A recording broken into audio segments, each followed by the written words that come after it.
Hi all, मेरा नाम सुदेश कुमार है और पिछले वीडियो में हम लोगों ने देखा था कि कैसे डेटा को इंसर्ट कर सकते हैं। इस वीडियो में हम लोग देखने वाले हैं कि डेटा को कैसे व्यू कर सकते हैं, यानी कि दिखा सकते हैं लिस्ट में।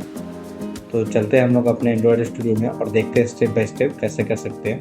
आ चुके हैं हम लोग अपने एंड्रॉयड स्टूडियो में और सबसे पहले हम लोग रिजल्ट देखते हैं। तो देखिए, आप यहाँ देख सकते हैं सुदेश कुमार दिखा रहा है। तो एक्चुअली क्या है कि एक टेक्स्ट व्यू में मैं अपने डेटा जो गेट किया हूँ देख शो कर रहा हूँ, 0 इंडेक्स वाला।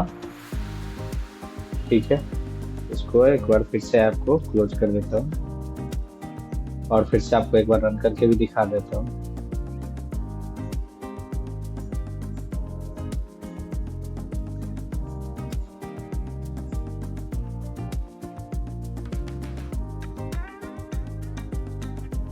देखिए, पोस्ट भी किया है। इसका कोड दिखाता हूँ मैं आपको। देखो, मैंने क्या किया, डेटाबेस हेल्पर के अंदर एक फंक्शन बनाया है गेट स्टूडेंट नाम का। उसमें से जैसे स्टूडेंट आ रहा तो उसको टोस्ट भी करा रहे हैं और साथ में टेक्स्ट व्यू पे टेक्स्ट भी सेट कर रहे हैं। ठीक है, 0 इंडेक्स वाला। तो चलिए चलते हैं, 1 बाय 1 करके देखते हैं। तो इस कोड को मैं अभी चलिए रिमूव कर दे रहा हूँ। इस कोड को मैं रिमूव कर दे रहा हूँ और इतना को कमेंट कर दे रहा हूँ। ठीक है, इसका कोड हम लोग ये कोड बाद में करेंगे। और प्रीवियस क्लास में हम लोगों ने क्या किया था कि डेटा इंसर्ट करने का काम किया था डेटा हेल्पर क्लास के अंदर, और उसके बेस पे टोस्ट करा रहे थे। 2 एडिट टेक्स्ट था और एक बटन था जिस पे क्लिक करने के बाद हम लोग डेटा को इंसर्ट कर रहे थे। और ये रहा हम लोग का डिजाइन, आप डिजाइन भी देख सकते हो। ठीक है, 2 एडिट टेक्स्ट। इस वीडियो में मैंने एक एक्स्ट्रा टेक्स्ट व्यू ऐड किया है अभी, बस क्योंकि इसके अंदर मैं डिटेल्स शो कराना चाहता हूँ। नेक्स्ट वीडियो में हम लोग देखेंगे कि कैसे लिस्ट व्यू के ऊपर डेटा सेट करेंगे। ओके, तो चलते हैं पहले हम लोग डेटाबेस हेल्पर क्लास के अंदर। और प्रीवियस क्लास में मैंने डेटाबेस हेल्पर क्लास अंदर लिया था, यहाँ पे सेट ऑन क्लिक लिस्नर के अंदर। तो बाहर लेना का ये लॉजिक है कि मैं बार बार ऑब्जेक्ट नहीं बनाना चाहता हूँ, इसलिए बाहर लिया हूँ। ओके, तो डेटाबेस हेल्पर क्लास के अंदर चलते हैं। हम लोगों ने क्या किया था, इंसर्ट का काम किया था। तो इंसर्ट करने के सबसे पहले हम लोग को एक डेटाबेस चाहिए, writable database. This dot writable database हम लोग को मिल जाता है ऐसे करके। ठीक है, तो डेटाबेस मिलने के बाद हम लोग कंटेंट वैल्यू स्टोर कर रहे थे। फिर उसके बाद जो हम लोग कंटेंट वैल्यू एक वेरिएबल में रखे हैं, उसको फिर हम लोग अपने इंसर्ट कर रहे थे डेटाबेस के अंदर का जो क्वेरी है, क्वेरी चला रहे थे। एक फंक्शन है हम लोग का इंसर्ट फंक्शन, जिसका यूज करके हम लोग ये काम कर रहे थे अपना डेटा इंसर्ट करने का। इस वीडियो में हम लोग क्या करेंगे, पहले तो राइटेबल डेटाबेस लेंगे, उसके बाद फिर क्या करेंगे कि क्वेरी चलाएंगे डेटाबेस डेटा सेलेक्ट करने का। फिर उसके बाद एक वेरिएबल में डेटा को स्टोर करेंगे और उस वेरिएबल को लास्ट में क्या करेंगे, रिटर्न करेंगे। और जो डेटा आता है हम लोग का कर्सर के फॉर्मेट में आता है, तो जो सिलेक्ट करेंगे वो कर्सर में आएगा। उस पर हम लोग चेक कर लेंगे कि डेटा हम लोग का है कि नहीं है। अगर नहीं होगा तो इसके अंदर का कोड नहीं रन करेगा। ठीक है, फिर उस पर व्हाइल लूप चलाकर 1 बाय 1 हम लोग क्या करेंगे, उसके अंदर से वैल्यू निकालेंगे कॉलम के बेस पे। और फिर ये मूव टू नेक्स्ट करना मैंडेटरी होता है, क्योंकि इनफाइनाइट तक चलते चला जाएगा हम लोग का लूप। तो आइए चलते हैं, 1 बाय 1 करते हैं इसको। तो मैं ये कोड रिमूव कर दे रहा हूँ, एक फिर से स्टार्टिंग फंक्शन बनाता हूँ मैं। इंसर्ट के नीचे एक फंक्शन आपको बनाना है। ओके, यहाँ पे आप फन कीवर्ड लो, फन गेट ऑल स्टूडेंट्स।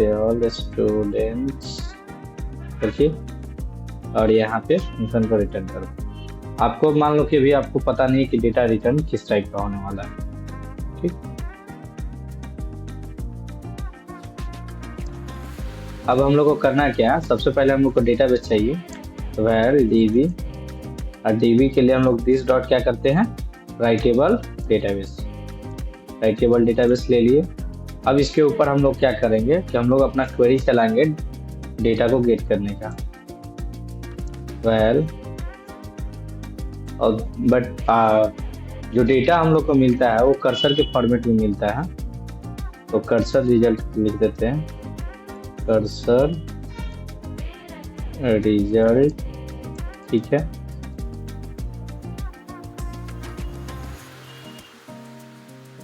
तो अब करते हैं db डॉट रो क्वेरी, और रो क्वेरी के अंदर हम लोग अपना क्वेरी पास करते हैं, सेलेक्ट स्ट्रिंग फ्रॉम, हम लोग का टेबल का नाम मैं कॉपी पेस्ट कर दे रहा हूँ, क्योंकि अगर थोड़ा सा भी स्पेलिंग मिस्टेक हुआ तो ये हम लोग का एप्लीकेशन क्रैश कर जाएगा।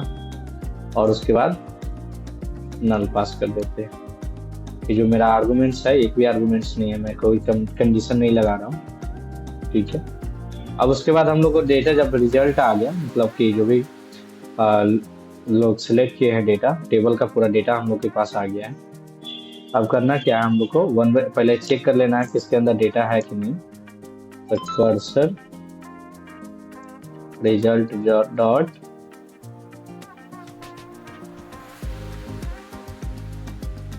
Is after last, okay. और इसमें कर देते हैं हम लोग इसके बॉडी में। अब इससे क्या हुआ कि हम लोग चेक कर लिए कि हमारा डेटा है कि नहीं है, ठीक है। अगर नहीं होगा तो इसके अंदर नहीं जाएगा, ओके। हम लोगों ने एक गलती किया है यहाँ पे चेक करने के लिए, तो move dot move to first, ठीक है। इससे क्या है, मूव टू फर्स्ट से हम लोग चेक करेंगे कि हम लोग का डेटा है कि नहीं है। अब एक व्हाइल लूप चलाते हैं, not equal to cursor result dot is last of. इससे क्या हो गया कि हम लोग का तब तक चलेगा लूप जब तक ले हम लोग का लास्ट नहीं हो, यानी कि लास्ट के बाद फिर हम लोग का नहीं चलेगा ये जो व्हाइल लूप है। एक बार फिर से अब ध्यान दें कि मूव टू फर्स्ट हम लोग चेक कर रहे हैं, और इज लास्ट इसलिए लिए हैं कि लास्ट वाला इंडेक्स, लास्ट वाला आइटम तक चलाना है हम लोग को, ओके। अब 1 बाय 1 हम लोग इसके अंदर से वैल्यू निकालते हैं। जैसे आईडी निकालना है तो कर्सर के अंदर से निकालेंगे, कर्सर रिजल्ट डॉट, अगर इंटीजर गेट करना है तो गेट इंट, और इसके अंदर हम लोग को क्या करना पड़ेगा कि cursor result dot gate column index और थ्रो, ये वाला हम लोग को यूज करना है। और यहाँ पे डबल कोट यानी कि स्ट्रिंग। अब आप यहाँ से कॉलम का नाम दे दो, कॉपी एंड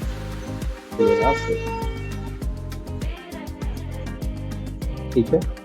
और फिर इसको सेम कंट्रोल डी कर दिया मैंने, कॉपी पेस्ट नेम, और ये हो गया ईमेल।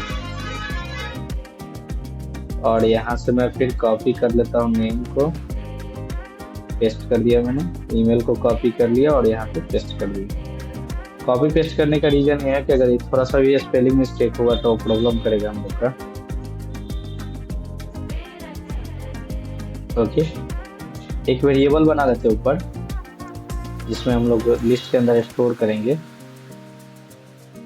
Students array list. इसके अंदर स्टूडेंट का मॉडल होगा, मैंने एक मॉडल बना रखा है स्टूडेंट मॉडल, जिसमें ज़्यादा कुछ नहीं है। आईडी है, नेम है, ईमेल है। आईडी है, नेम है और ईमेल है, ये 3 चीज़ें हैं।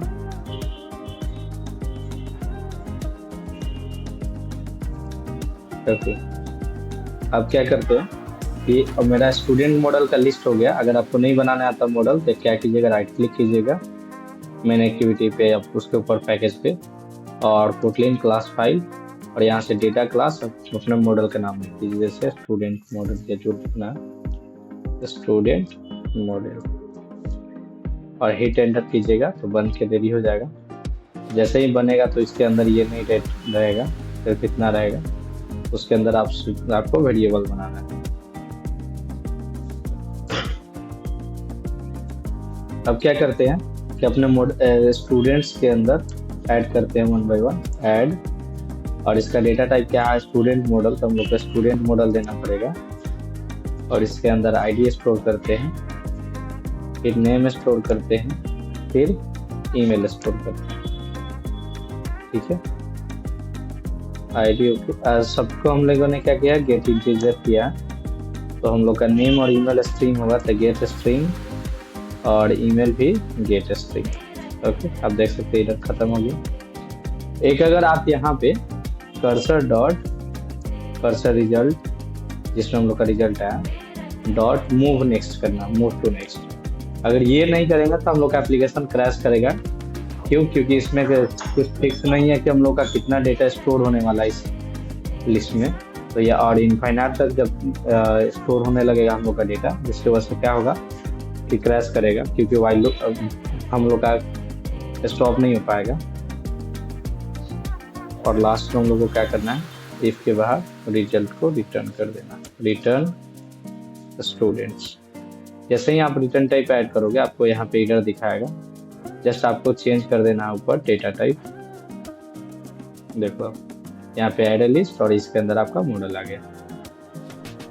ठीक है, अब करना है क्या हम लोग का, इस फंक्शन को कॉल कर लेंगे मेन एक्टिविटी में, तो हम लोग का काम हो जाएगा।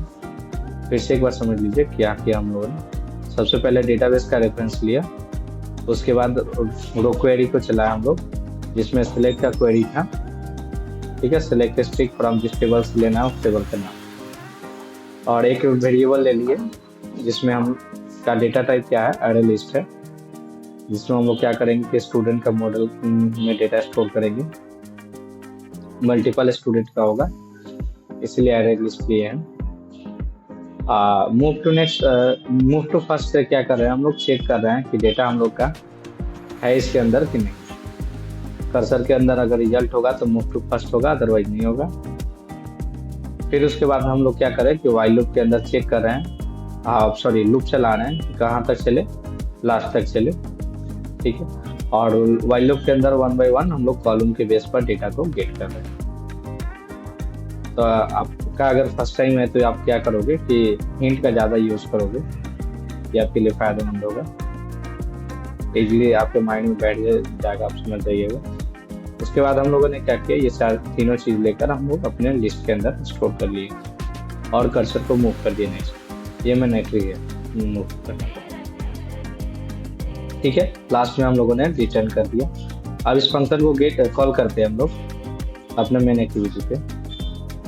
तो मेन एक्टिविटी पे कॉल करने के लिए ऑब्जेक्ट तो बना होना चाहिए सबसे पहले ऊपर, नहीं तो आपको नीचे ऑब्जेक्ट बनाना पड़ेगा। तो db हेल्पर डॉट, हम लोग को क्या करना है, गेट करना है ना, गेट ऑल स्टूडेंट्स।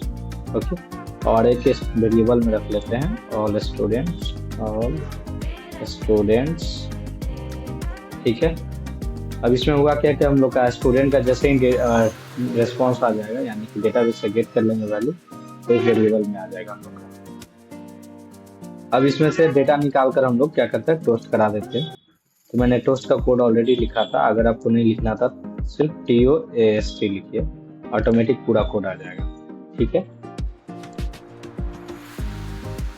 और इसके अंदर हम लोग डेटा निकालते हैं, तो ऑल स्टूडेंट्स। अब ये कर्ली ब्रेसेस क्यों लेना पड़ा, क्योंकि अगर स्ट्रिंग के अंदर डायरेक्ट अगर किसी भी वेरिएबल से वैल्यू निकालना चाहते हैं तो सबसे पहले आपको डॉलर चाहिए। अगर उस वेरिएबल के अंदर कोई भी और प्रॉपर्टी है तो उसके लिए आपको कर्ली ब्रेसेस लेना पड़ेगा। ठीक है, डॉट कॉन्कैटिनेशन का काम करता है। और यहाँ 0 इसलिए दिए कि 0 इंडेक्स का निकालना चाहते हो, 1 इंडेक्स का चाहिए तो 1 देंगे। ठीक है, अब इसको क्या करते हैं, कॉपी करते हैं। मान लो कि मैं ये 1 सेव, और 0 वाला का मैं रिजल्ट दिखाना चाहता हूँ, 1 वाला का टोस्ट करवाना चाहता हूँ। ठीक है, रन करते हैं प्रोजेक्ट को, देखते हैं।